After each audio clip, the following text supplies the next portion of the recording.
This is Wandsworth. The BBC has been given unprecedented access inside a British jail.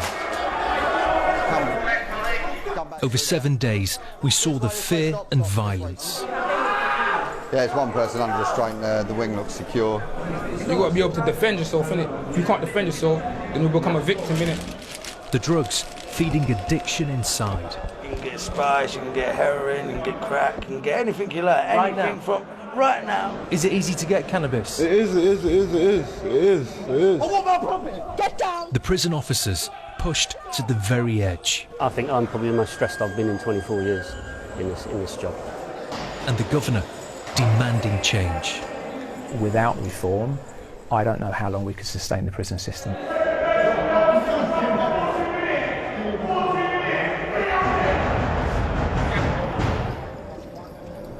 Our prisons are changing. The government is reforming 6 jails in England and Wales by handing back control over budgets and contracts to their governors. Wandsworth is one of them. We spent 6 months persuading the Ministry of Justice to allow us inside. This is what we found. Can you run? Can you run? B-Wing and Jennifer, a new recruit, and Steve, a Wandsworth veteran, face the first alarm of the day. Run! An inmate is refusing to go back to his cell.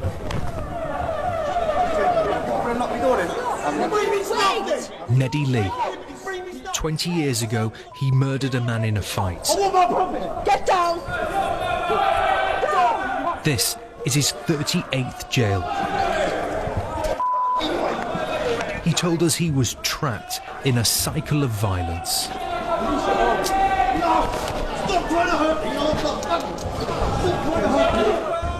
In the 2 decades I've been in, I've had warfare in jail. I got sliced down the side of the face and I don't know who cut me. It's been non-stop, constant. Violence? Violence non-stop. Been stabbed through the chest. I've had my arm broke. I've got 3 broken bones in my hand. I've had murders in here, left, right and centre. And I've gone to them and said, look, at the end of the day, you're putting me in a predicament where I have no alternative but to utilise violence for my safety or to assert position on the wing. And that's totally counterproductive to my progression. I need to go home. I was 7 years old. Psychologically, it's torture. Emotionally, it's very, very difficult. And with the greatest respect, they're so short-staffed in here, this place can't run. It's unsafe. Even a lot of the staff that are in here are in fear. Going down 2, so we're going bang up.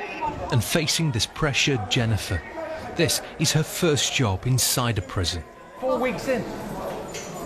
Yeah, 4 weeks in. You're shaking. Yeah, but it's the rush. You know, if something going to happen. Like, I've done so much. That was the first time I've used my CNR, which is use of force. It all goes off here.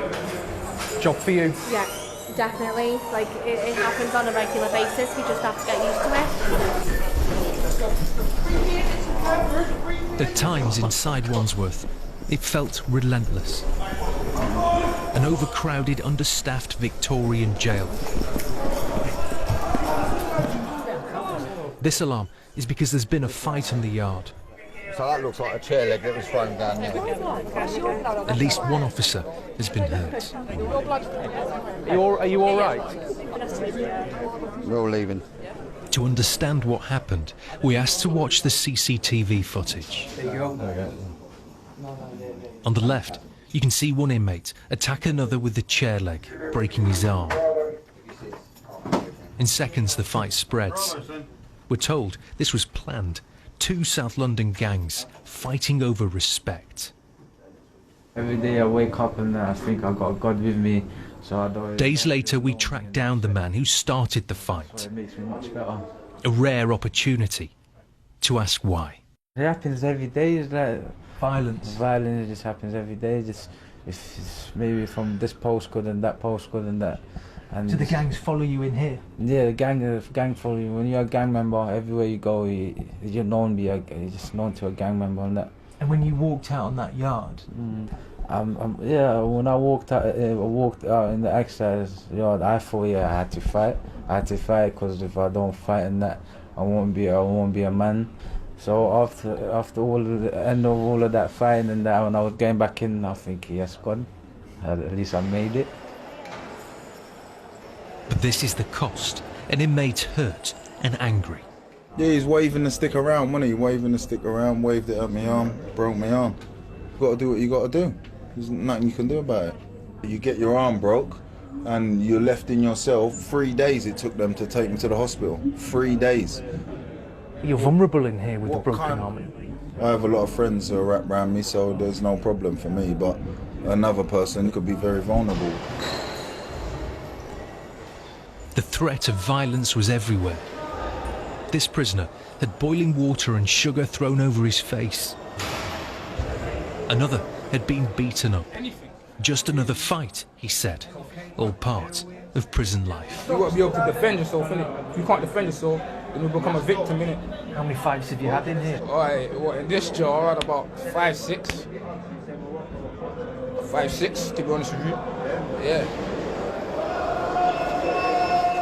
The most violent inmates are sent here, the segregation unit. We're facing this. These crowds, these can all come at you when you come through that door. And they're heavy. That's going to do some damage, isn't it? Yeah. But the whole landing, all these cells, you see the fellow opposite you, all this cell has been flooded, the whole lot. There's another cell over there, I think we're a 13, 14 bed unit, and we're only half working because the cells are just getting taken out. And this is what it takes just to feed some prisoners. Officers wearing helmets, delivering a sandwich. How dangerous is this job? It's getting dangerous, it's getting worse. Every day we saw the pressure. Excuse me, sir. This is because another inmate is refusing to go back to his cell. Here it is, here. If you just come back through there. This way, stop. Steve has worked here for 19 years. Yeah, it's one person under restraint there, the wing looks secure. The amounts of incidents has gone up. We're not actually proactively trying to solve issues, we just seem to be reacting. With 4 to 5 staff on the units and wings like that, it gets quite tense at times. There needs to be fundamental change because we release prisoners, they keep coming back. This was found in his kit bag. And fueling the violence, the drugs. This is spice, synthetic cannabis. It's got so bad, Wandsworth now has an X-ray machine to search inmates. That is drugs concealed. There's also sniffer dogs, but still the drugs are smuggled inside. Prison officer Danielle showed us the evidence room. It's packed with drugs, weapons and phones. We have a very, very small mobile phone. It's tiny. Absolutely tiny. Those are obviously homemade nunchucks that could do a bit of damage there. We would strongly suspect that that is spice. What is spice doing to prisons? Hurting them, really. Not all prisoners are violent, everybody's in there for different reasons, but I think using spice can potentially make people extremely violent, and it's getting more and more common now. Wherever you work, there's always spice stories. In just 12 months, prison staff say £300,000 worth of drugs have been seized inside Wandsworth. I sleep here, my cellmate sleeps here, this is my TV. Ashley has just started his sentence. Canteen comes round every He says drugs are everywhere. set. Hear my tunes at night time when I'm relaxing and that. Same old. Yeah. This is it, this is my home, this is where I live. What drugs can you get in here? You can get spice, you can get heroin, you can get crack, you can get anything you like. Right Anything now? from right now, all I've got to do is go down to the 2s, to the 3s, to the 1s, it's there, everything's there, anything you like. Is it easy to get cannabis? It is. Has prison made your addiction worse? Yeah, because I've been in for so long now. I've been in for nearly 8 years, so I get a lot stressed out. This is the drugs that's the problem. And being inside so long. How do you being pay? around so much people that smoke this stuff.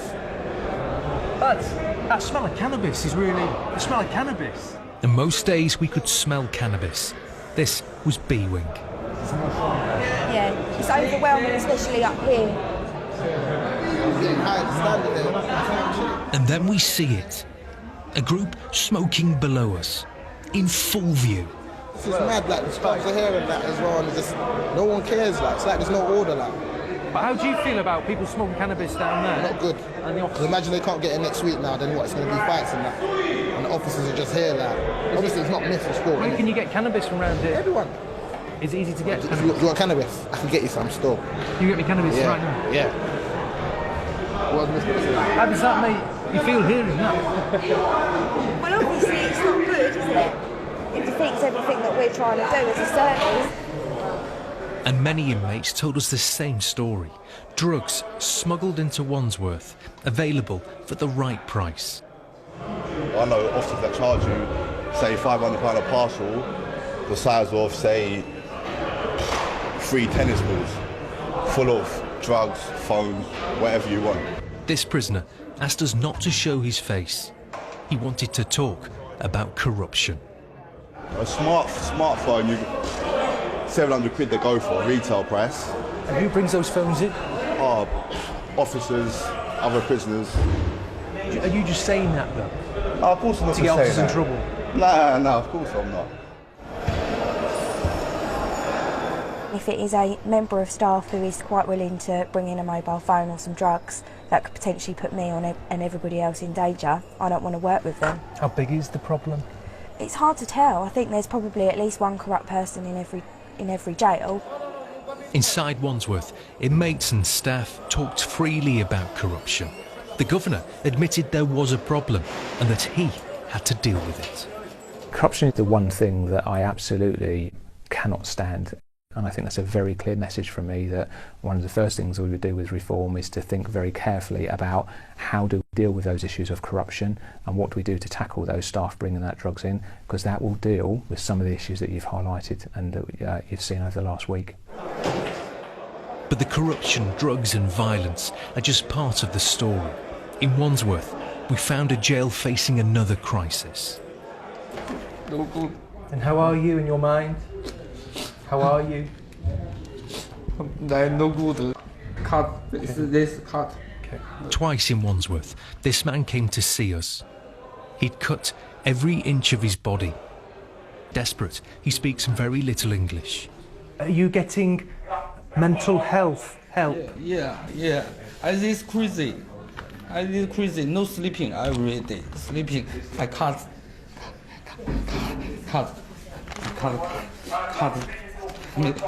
me. And so many here are in crisis.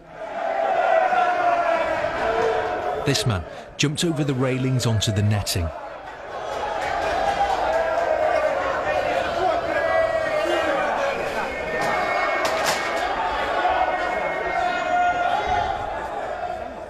Other inmates wanted us to meet him.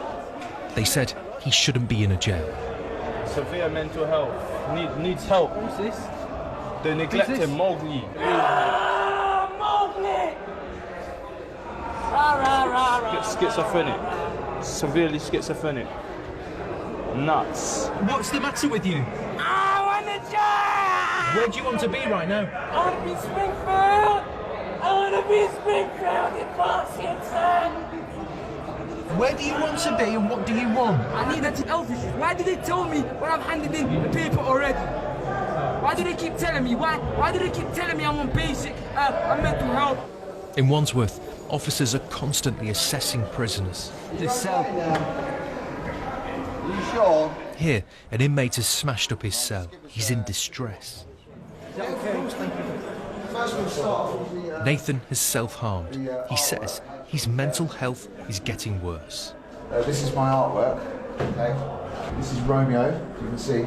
Goes down there. If you can see down there, there's a bottle of tequila. Yes. There's also a very large gun there. Can you see that? Yeah. Nice belt. So Romeo meets, and then love hearts. Okay. And then if we go down here, you'll see Juliet. And if you look at the print of Juliet here, that's art. I've got personality disorder. I'm also signed off from the doctor for severe anxiety, and I only just received my medication yesterday. Being in prison with your needs, what does it do to you? Made me suffer, basically. I sort of no other option other than to say, let me make a phone call, holding the razor blade to my arm like that, and then eventually the officer opened up the door. Are you asking for help from people? Yes, I am asking for help, but the service seems to be so slow. Not by the prisoner. For officers like Steve, the demand can be overwhelming. They say 85% of people that come into prison have mental health issues, be it personality disorders, or be it more like schizophrenics, bipolars, etc. What's the pressure like? If you can't look after vulnerable people, all right, in a safe environment, all right, people will get hurt and people will die. Do you think lives could be saved if there were more members of staff? Definitely. Definitely. The amount of self-harm and self-inflicted deaths are on the increase. This inmate, a failed asylum seeker, talked about taking his life. He'd sewn his lips together and was on hunger strike. I think about this every day for kill myself. I go Friday start, I dry hunger strike. I don't drink water, don't eat nothing. Because here is many stress. No 23-hour close in cell. It affects you, you know. And dealing with suicide, officers like Andy. He says he can't forget the faces of prisoners who've taken their lives. It leaves a big impression because I can see probably 8 of the guys that I've dealt with, you know, and I've dealt with more, but there's 8 specific guys, I can still see their faces. And some of those guys, you know, one of those guys was back in 1994, you know, that I happened to cut down. Another guy, you know, it was around about 96, and I can still see him, I can still see the grimace on his face. But how to cope with all the violence, self-harm and addiction when nearly half the inmates here are foreign and many can't speak English? Are you from Romania? Romania? So many Romanians, I'm from Romania. like Richard and Antonio Silvio. They say they've served their time, but are waiting to be deported. 3 weeks ago he finished my punishment, let me go home. Do you want to go back to Romania? Yes, I want to go back. I don't want to come back here never. I'm from Romania, but it doesn't matter where you're from. Human rights are human rights. Okay. This is my cell. I don't even have hot water, as you can see here. No kettle. So But not everyone wants to go home. There is very worse in this prison. Take Poldrak, unhappy with his cell, but proud of his crimes. What were you in for? Pickpocketing. How much were you stealing a day? 2,000 or 3,000 per day. £3,000 per day out of people's pockets? Yeah. And I'm feeling proud of it. You're proud of it? Yeah, I'm gonna do it again. What, here in the UK? I might come here in UK as well. I don't know how, but I'm gonna try and come here again. To pickpocket? Yeah, because here you make a lot of money. Why should British taxpayers be paying money to keep you here? But I don't know, there is no reason. Because in any way they're gonna send me to Romania. So why they want to hold me more? Now we have to see how long have you. Some foreign prisoners take English lessons, but the majority don't. And with so many languages being spoken inside Wandsworth, the jail struggles to cope. It's hugely difficult. 30 or 40 different nationalities, 30 or 40 different languages, and they provide a huge challenge because there is lots of argument and debate about how much we engage those people into work or into education, and how much energy we put into people that ultimately might not be here and be deported. It's clear there aren't enough prison officers to deal with the problems facing Wandsworth. Across England and Wales, the number of prison staff has fallen by more than 30% in the last 6 years. For new members of staff, these conditions are all they've ever known. Is it what you expected it to be? Yeah, well, what do you expect prison to be like? Prison is prison. Did you expect this? Yeah. I expected daily arguments, daily fights. I pulled out my baton for the first time yesterday. I cut down my first hanging prisoner 2 weeks into the job. You are going to be faced with a lot of realist things. You're going to be faced with shocks. But it's do you want to do this job? I came into this job to be able to rehabilitate certain prisoners. Can you do that? I think I can. We're told that most days Wandsworth operates 50 officers short of what's needed, and recruitment is a struggle. But there's an incident going on, so... It doesn't take much for the jail to grind to a halt. There's been an incident that shut down a wing. They're trying to get the inmate out of here now, away from the wing. And as this is happening, that whole wing with hundreds of inmates is being locked down. It means that some days inmates are locked up for 23 hours with no rehabilitation. A lot of other jails, they get treated correctly. For some, it leads to resentment and frustration. They're out of their cell at least an hour a day. We don't get that.